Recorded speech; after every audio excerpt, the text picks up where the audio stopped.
Part 1. You will hear part of a lecture about studying history.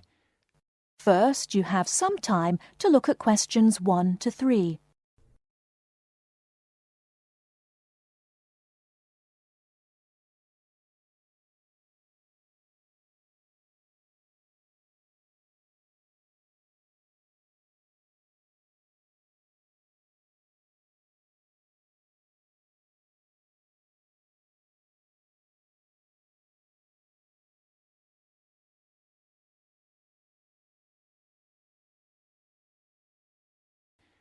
Listen carefully and answer questions 1 to 3. Good morning, everybody. I'd like to begin this term's lectures with a discussion of the various sub-disciplines in history. Before I do that, though, can I refer you to the handout you picked up on the way in? It deals with two general topics. The first is, why study history? And the second is, what is history? Neither of these questions has an easy answer. In fact, people have been asking these questions for as long as history has been studied. However, as you are mostly new students to this subject, and we have some students of economics with us also, I feel you should have some background to these basic questions. Anyway, it's all in the handout. I might add that, for me personally, the most important reason for studying history is that I find it exciting. Our ancestors can remain, if we want them to, a mystery, a closed book, a blackness that we never see into, or we can come to know what motivated them and discover how that led to the world we live in today. Before you hear the rest of the conversation, you have some time to look at questions 4 to 10.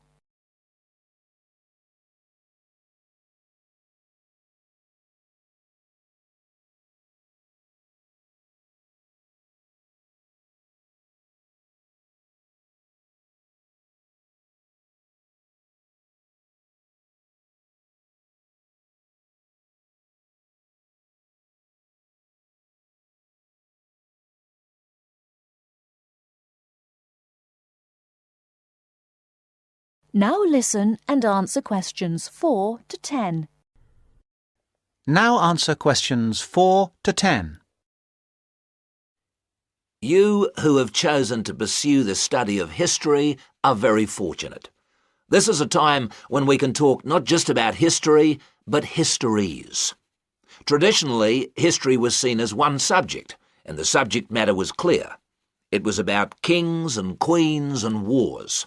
Additionally, it was about states and empires, or groups of states. This is what we now call political history. The subtopics were the parts of the world, for example, the history of China or of France. History has moved on somewhat, and we can learn a lot about current views of history by looking at the proposed lecture topics in our leading universities. In fact, you'll see that even the simplest definition of history, that it is about what happened in the past, is up for grabs. Some of the more, how shall I put it, progressive areas of study are as much about what should happen in the future. One example of this is the field of postmodern history. Likewise, feminist history looks at the past to make sure the future will be different, and it uses the past to assist in its efforts to make the future as it wants it to be. Somewhere in the middle of these two extremes lie a range of areas of study which have developed over the modern period, replacing the traditional idea of political history. These are by now mostly well established. You can study social history or economic history. Social history asks about the ordinary people and their lives, not just their daily lives, but their contribution to changes in our society. Ordinary people have desires and wishes which they try to put into effect, and this has a massive effect on social development which was not fully understood in the traditional study of history. By the way, one area of traditional history which I forgot to mention, but which has had a resurgence of interest in recent years, is the area of military history. This was, of course, of great practical use in more violent times, and unfortunately has become of increasing use and interest, academically and practically, in our own times. By the way, there is a new series of lectures on military history in our department, as if to demonstrate the truth of what I've just said. Ethnic and multicultural history are further examples of kinds of history which, like social history, differ from the traditional forms. Ethnic history is a modern concern which concentrates on the value systems and beliefs of a people, usually a minority people, which were ignored in the rapid forward march of the rich and powerful nations and states. How various ethnic groups live together and how their traditions change and develop is the subject of its contemporary cousin, multicultural history.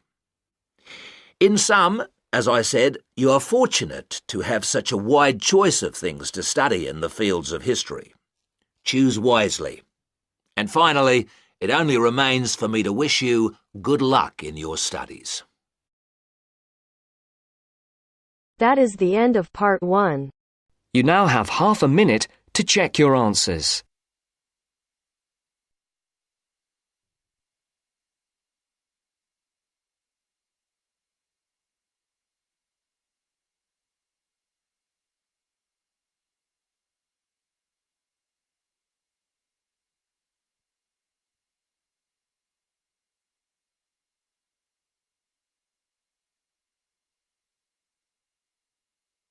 Now turns to part 2. Part 2. You will hear a podcast on Canberra's theme park. Now you have some time to look at questions 11 to 16.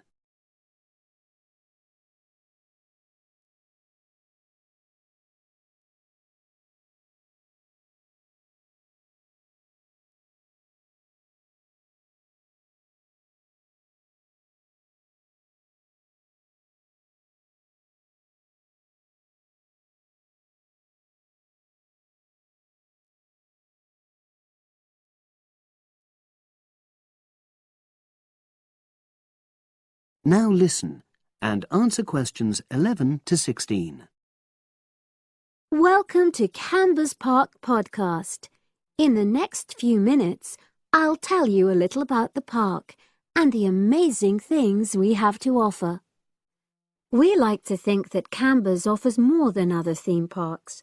Like them, we have a variety of exciting rides for people of all ages, but Canberra's also places strong emphasis on the educational experience for its visitors. Not boring facts, but lots of interactive exhibits. Although it's mainly an outdoor experience, we do have some indoor activities if the weather gets too dreadful. The park's got a lovely, well-established feel, set in 80 acres of beautiful countryside, about 3 miles south of the tourist resort of Dulchester.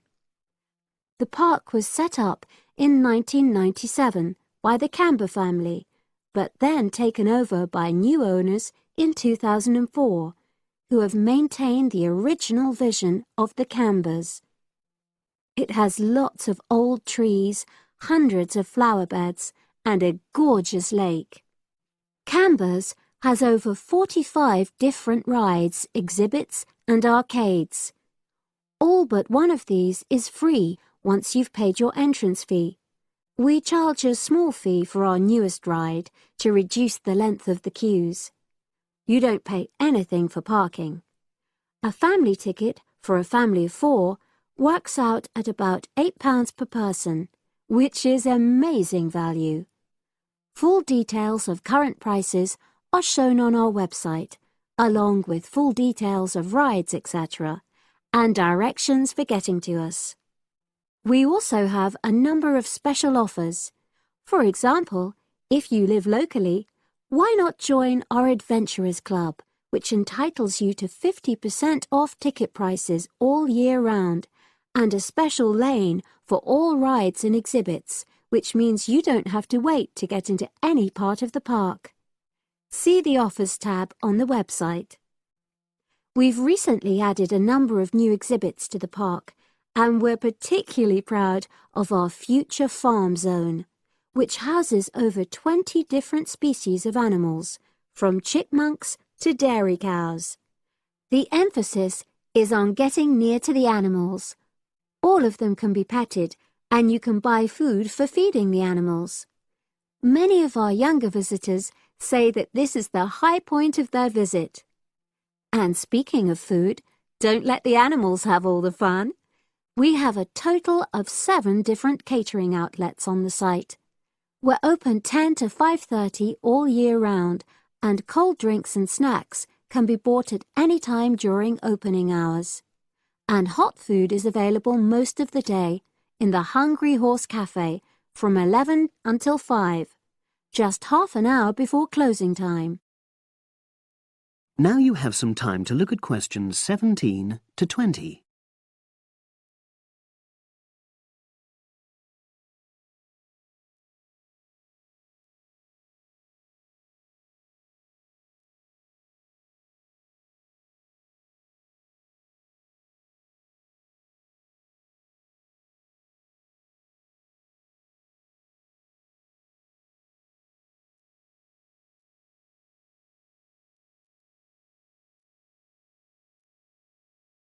Now listen and answer questions 17 to 20.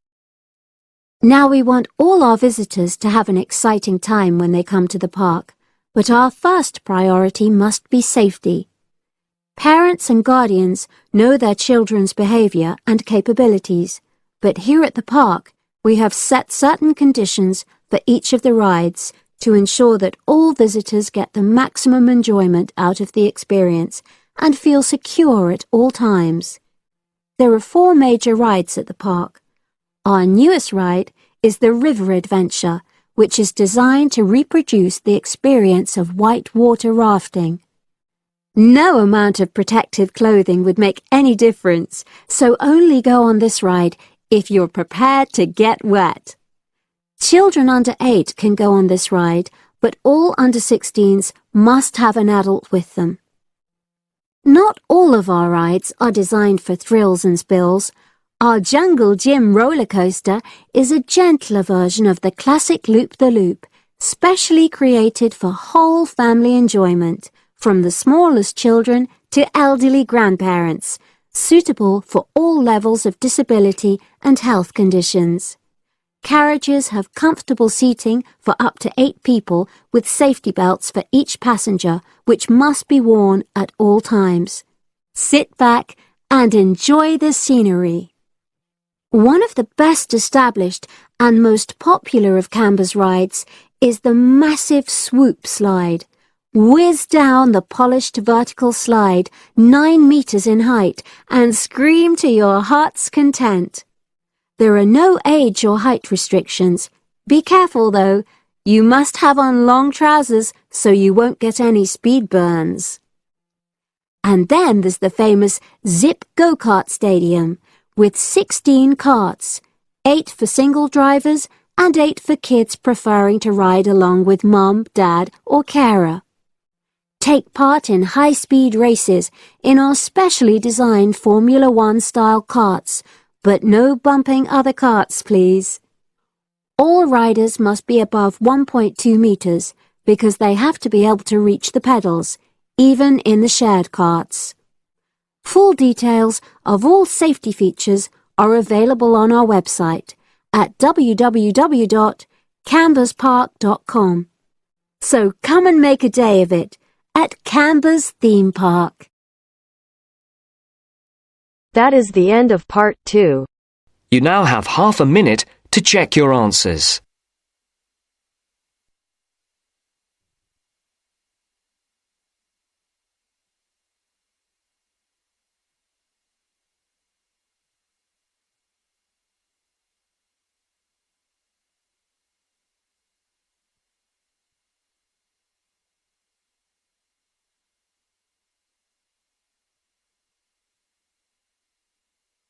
Now turns to part 3.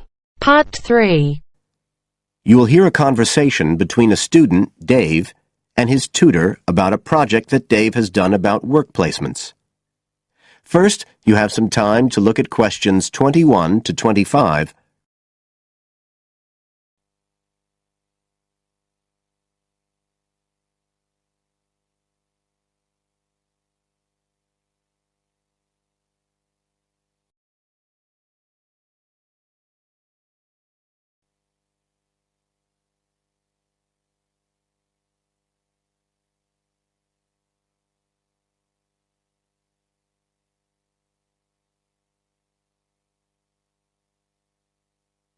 Now listen carefully and answer questions 21 to 25.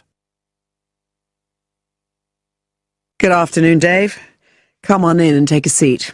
Hi, Dr. Green. Thanks. Oh, hang on a minute.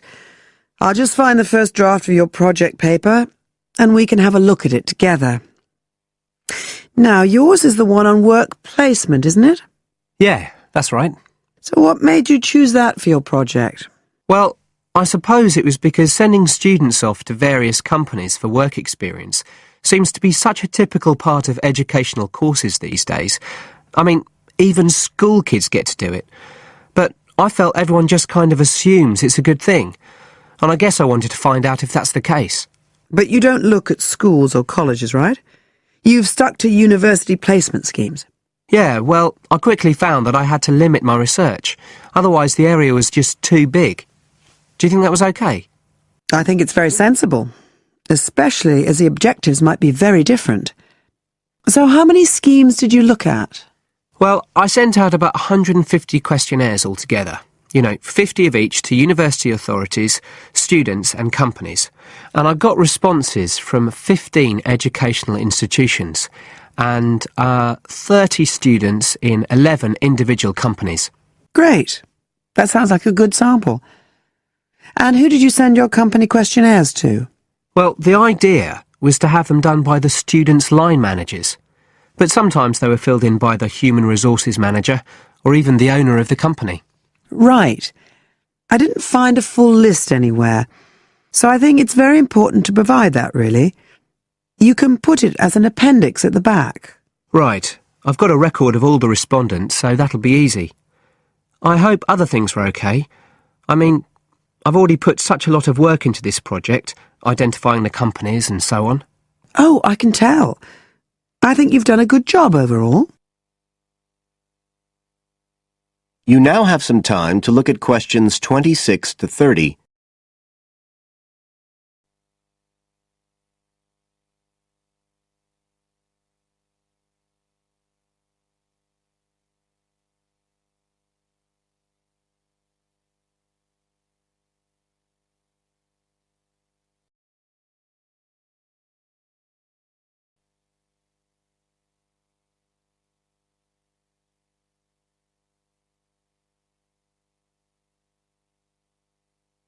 Now listen and answer questions 26 to 30. I thought your questionnaires were excellent, and you'd obviously done lots of background reading. But there were a few problems with the introduction. First of all, I think you need to make some slight changes to the organisation of your information there. At present, it's a bit confused. OK. What did you have in mind? Well, you write quite a bit about work placement in general, but you never explain what you mean by the term. So you think I should give a definition? Exactly. And the introduction is the place to do it. And then, look, you start talking about what's been written on the topic, but it's all a bit mixed up with your own project. So do you think it would be better to have two sections there, like a survey of the literature as the introduction, and then a separate section on the aims of my research? I do. You can include your methods for collecting data in the second section too. It would be much clearer for your reader.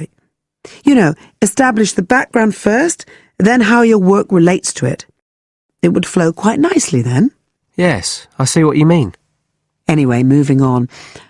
I like the way you've grouped your findings into 3 main topic areas. Well, it became very obvious from the questionnaires that the preparation stage was really important for the whole scheme to work. So I had to look at that first. And I found a huge variation between the different institutions, as you saw. I was wondering if you could give a summary at the end of this stage of what you consider to be the best practice you found. I think that would be very helpful. Right, I'll just make a note of that. What did you think of my second set of findings on key skills development? For me, this is the core of my whole project, really. And you've handled it very well. I wouldn't want you to make any changes. You've already got a nice final focus on good practice there. Thanks. Right. Now, I think the last part, which deals with the reasons why students don't learn... What, the constraints on learning chapter? Yes, that's the one. I think you need to refer to the evidence from your research a bit more closely here. You know, maybe you could illustrate it with quotations from the questionnaires, or even use any extracts from a student diary if you can, and refer back to what you've written about good practice. That is the end of part 3. You now have half a minute to check your answers.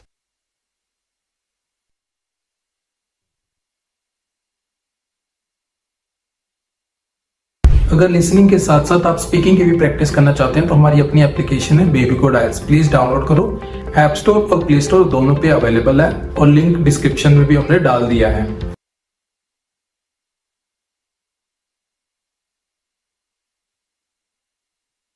Now turns to part 4.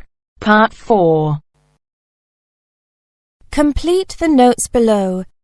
Use no more than 3 words for each answer.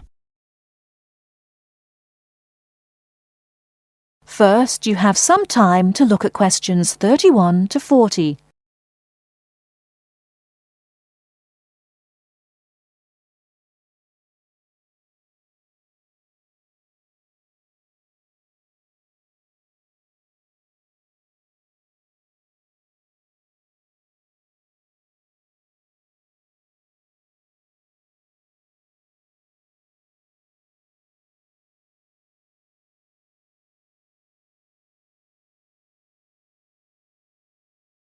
Now, listen carefully and answer questions 31 to 40.